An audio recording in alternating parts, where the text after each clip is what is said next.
매일 성경 묵상 나눔입니다. 11월 22일 수요일입니다. 오늘 묵상하는 본문은 욥기 16장 18절에서 17장 16절까지입니다. 본문을 읽습니다. 땅아 내 피를 가리지 말라. 나의 부르짖음이 쉴 자리를 잡지 못하게 하라. 지금 나의 증인이 하늘에 계시고 나의 중보자가 높은 데 계시느니라. 나의 친구는 나를 조롱하고 내 눈은 하나님을 향하여 눈물을 흘리니 사람과 하나님 사이에와 인자와 그 이웃 사이에 중재하시기를 원하노니 수년이 지나면 나는 돌아오지 못할 길로 갈 것임이라. 나의 기운이 쇠하였으며 나의 날이 다하였고 무덤이 나를 위하여 준비되었구나. 나를 조롱하는 자들이 나와 함께 있으므로 내 눈이 그들의 충동함을 항상 보는구나. 청하건대 나에게 담보물을 주소서. 나의 손을 잡아줄 자가 누구리이까. 주께서 그들의 마음을 가리어 깨닫지 못하게 하셨사오니 그들을 높이지 마소서. 보상을 받으려고 친구를 비난하는 자는 그의 자손들의 눈이 멀게 되리라. 하나님이 나를 백성의 속담거리가 되게 하시니 그들이 내 얼굴에 침을 뱉는구나. 내 눈은 근심 때문에 어두워지고 내 온 지체는 그림자 같구나. 정직한 자는 이로 말미암아 놀라고 죄 없는 자는 경건하지 못한 자 때문에 분을 내나니 그러므로 의인은 그 길을 꾸준히 가고 손이 깨끗한 자는 점점 힘을 얻느니라. 너희는 모두 다시 올지니라. 내가 너희 중에서 지혜자를 찾을 수 없느니라. 나의 날이 지나갔고 내 계획 내 마음의 소원이 다 끊어졌구나. 그들은 밤으로 낫을 삼고 빛 앞에서 어둠이 가깝다 하는구나. 내가 수월이 내 집이 되기를 희망하여 내 침상을 흑암에 펴놓음에 무덤에게 너는 내 아버지라 구더기에게 너는 내 어머니 내 자매라 할지라도 나의 희망이 어디 있으며 나의 희망을 누가 보겠느냐. 우리가 흙 속에서 쉴 때에는 희망이 수월의 문으로 내려갈 뿐이니라. 욥의 탄식이 계속적으로 진행되어지고 있습니다. 욥의 갈망, 하나님을 향하여 쏟아놓는 또 한탄이기도 합니다. 우리 어제 묵상했던 것에서 계속 연결해서 이야기합니다. 땅아 내 피를 가리지 말아라. 내 부르짖음이 쉴 자리를 잡지 못하게 하여라. 라고 하는 부분은 자신의 그 상황에 대해서, 상황의 처절함에 대해서, 그러나 이유를 알 수 없음에 대해서, 그런 중에 하나님은 어디 계시는지, 왜 이런 일들을 나에게 허락하시는지에 대한 그 질문, 그럼에도 불구하고 하나님을 부인할 수 없어서 하나님 앞에 몸부림치고 있는 그 부르짐인 거죠. 뭔가를 찾고 있는 욥의 참는 부분입니다. 욥은 알고 싶고 이해하고 싶은 거죠. 그것을 지속하겠다라는 이야기를 하고 있습니다.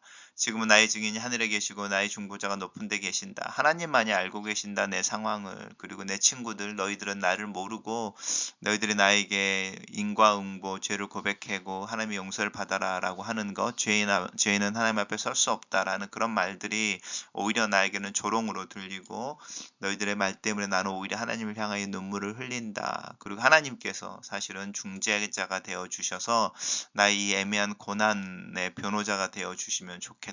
이제 이런 이야기를 하고 있고요. 결국 나는 이 고난의 끝에 결국 죽고 마는 것이 아닐까. 이제 이런 탄식을 하고 있습니다. 나의 기운이 다 쇠하고 내 날이 다하여서 무덤이 나를 위하여 준비되어져 있다. 그런데 내 모습을 보는 사람들이 나를 조롱하는 자들이 나와 함께 있어서 나에게 위로와 격려라기보다는 조언을 빙자하여 날카로운 무기를 또 숨겨진 웃음과 조롱을 나에게 던진다라고 하는 부분입니다. 우리가 고난을 받을 때 그 고난을 드러내고 싶지 않은 이유이지 않습니까? 우리가 정말 어려운 일들을 경험할 때 중보기도를 부탁하기 어려운 이유가 나의 상황이나 환경을 이야기할 때 그것이 나의 수치가 될까 봐. 왜냐하면 그 주변에 있는 이들이 내 아픔을 공감하는 것이 아니라 내 형편 속에서 나를 비웃을까 봐. 욥은 사실은 그 가운데 있고 있습니다.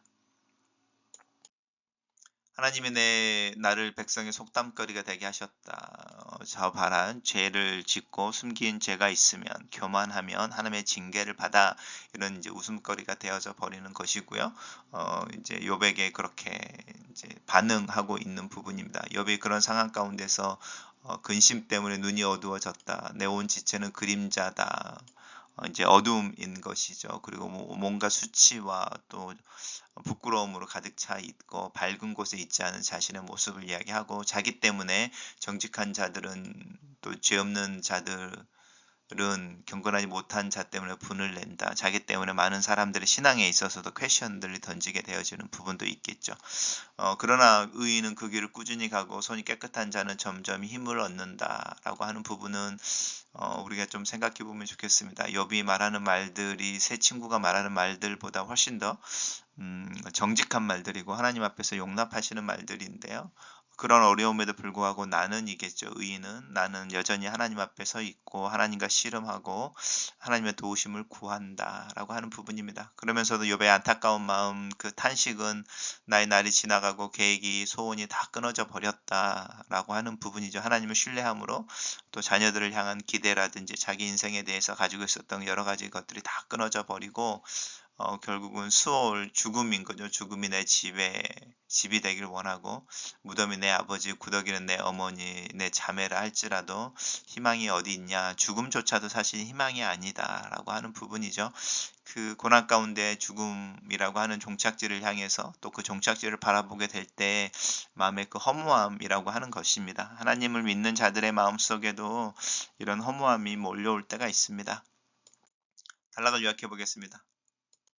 욥은 죽음 앞에 선 것 같이 처참한 상황에서 아무도 자기 편을 들어주지 않음을 보고 하나님께 도움을 구하고 하나님이 자신의 보증이 되어줄 것을 간구한다. 이렇게 정리했습니다. 매일 성경의 묵상 나눔입니다. 하나님은 모든 것의 주인이십니다. 생명도 주의 것이고 도움도 주의 것이며 깨닫지 못하고 엉뚱한 소리를 해대는 친구들의 삶도 주의 것입니다. 욥은 소유의 상실과 육체의 질병을 넘어 부당한 비난과 저주를 받는 고통 중에 있습니다. 그럼에도 불구하고 모든 것의 주인 되시는 하나님을 기억하며 고난의 원인자이시면서 또 그 문제의 유일한 해결자이신 하나님을 바라보고 있습니다. 주변의 사람들의 생각과 판단에 휘둘리지 말고 우리의 유일한 보증이 되시는 하나님을 향하여 또 그 하나님과 씨름하고 또 그 하나님과 변증하며 하나님을 의지하는 삶을 살기를 원합니다. 욥은 고난으로 인한 탄식과 정의를 위한 부르짖음이 하늘에 전달되어 조치가 속히 취해지기를 호소하고 있습니다. 자신이 흘리는 억울한 피와 부르짖음이 땅에 덮이지 않고 하늘에 들려서 하늘에 있는 자신의 증인이자 보증인인 하나님 앞에서 자신을 변호해 주기를 바랍니다. 욥은 자신이 기대한 중보자를 발견하지 못하였지만 우리는 우리를 위한 중보자가 있음을 믿습니다. 예수 그리스도가 하나님 우편에서 우리를 위해 중보하십니다. 나의 억울함과 의로움을 하나님께 아뢰 수 있는 분은 예수님 뿐입니다. 나를 위해 지금도 기도하시는 예수님만이 나의 참된 중보자임을 기억하면 좋겠습니다. 욥은 세상의 속담거리가 되고 침뱉음의 대상이 되었습니다. 모욕과 치욕으로 인해 육체는 점점 더 쇠약해졌습니다. 이것이 정직한 자들을 놀라게 하고 죄 없는 자들을 혼란스럽게 만듭니다. 그럼에도 욥은 의인이라면 그 길을 꿋꿋이 가야 하고 손이 정결한 자라면 계속해서 힘을 얻어야 한다고 고백합니다. 이것이 하나님의 주권과 섭리를 전적으로 인정하는 성도의 모습입니다. 성도는 지성으로 이해하기 힘든 하나님의 일하심 속에서 낙심하지 않습니다. 오히려 더 깊고 오묘한 하나님의 뜻을 바라며 의연히 믿음의 자리에 서기 위해 애씁니다. 욥은 죽음이 가깝다는 말을 합니다. 실제로 죽고 싶다는 말은 아닙니다. 오히려 살고 싶음을 표현하고 있습니다. 모든 날이 다 지나간 것 같고 내일의 소망과 계획이 산산이 부서진 것 같은 오늘의 삶의 현실 속에서도 하나님을 보고 하나님의 개입과 구원을 기다리고 또 간구하는 간절한 표현입니다. 글로 쓰는 기도입니다. 살아계신 하나님, 하나님 앞에 홀로 서 있는 시간을 두려워하지 않게 하시옵소서. 하나님과 함께 있기 위해 오히려 홀로 있음을 선택하는 용기와 사랑을 더하여 주시옵소서. 나를 지으신 창조자 앞에, 나를 살리시고 유지하시는 생명의 근원 앞에, 나를 돌아보시고 사랑하시며 인도하시는 그 사랑 앞에, 또 내가 돌아가 영원히 함께 하게 될 그 소망의 하나님 앞에 서며 하나님 안에 거하는 법을 더 배워갈 수 있도록 나를 가르치시옵소서. 내 영혼과 내 전인이 내 삶의 전 영역이 예수를 그리스도라 고백하며 말씀 안에 거하며 순종의 삶을 살게 도와주시옵소서. 고난 중에 인내를 배우고 인내 속에서 성품이 그리스도를 닮을 수 있도록 성장해 가며 소망의 불을 끄지 않는 하루하루를 위해 예수님 이름으로 기도합니다. 아멘.